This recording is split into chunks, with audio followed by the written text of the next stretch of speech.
Let's see in this podcast the contribution to history. The anti-Cold War explains many of the future behaviors, not only in the Cold War and the post-Cold War, but even now, and we mean this second Cold War, which started officially with the Russian invasion in Ukraine. The anti-Cold War was active many years before the Treaty of Washington in 1949, the official birth of NATO.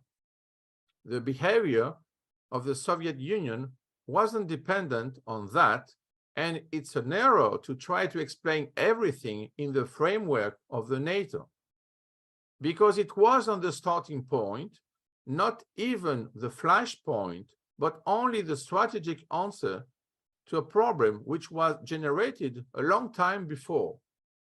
The study of the anti-Cold War period shows in a very efficient manner how deep was the problem.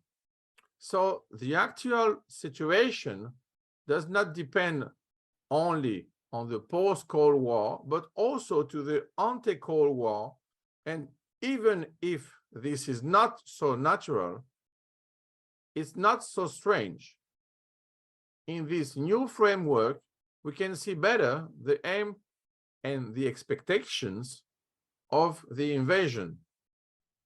The contribution to history of the anti-Cold War is to prove that this act of barbarity is related to the deep past and that it's not something really new, but the ruins of an irrelevant strategy based on fake history. So it's not only about fake news, but also fake past. Quod erat demonstrandum. So we prove what? We are trying all the time to explain everything in relation or correlation with NATO, because many of our people are thinking all the time in this framework because they believe that it was like this from the beginning. So in reality, they forget the anti-Cold War period. So from 1917 to 1947, 30 years. In this period, in reality, we get what?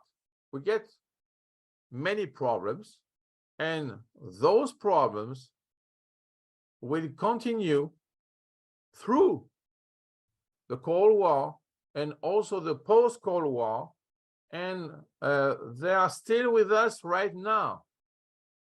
So if we are trying to explain everything from 1949, it's an error, a strategic error, because the past of the Soviet Union started in the deep past for that case.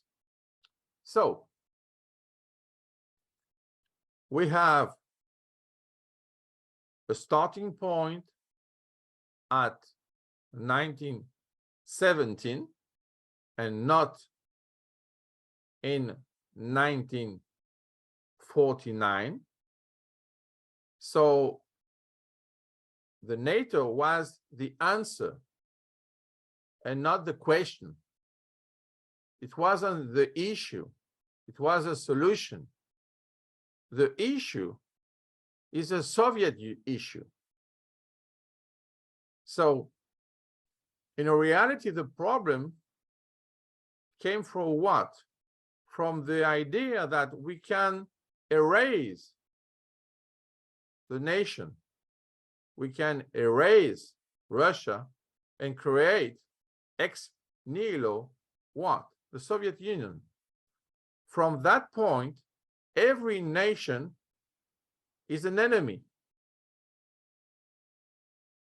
So the point is, if we try to think about that in a deep way and to analyze the situation, we can see that the problem of the Soviet Union is the Soviet Union and not America.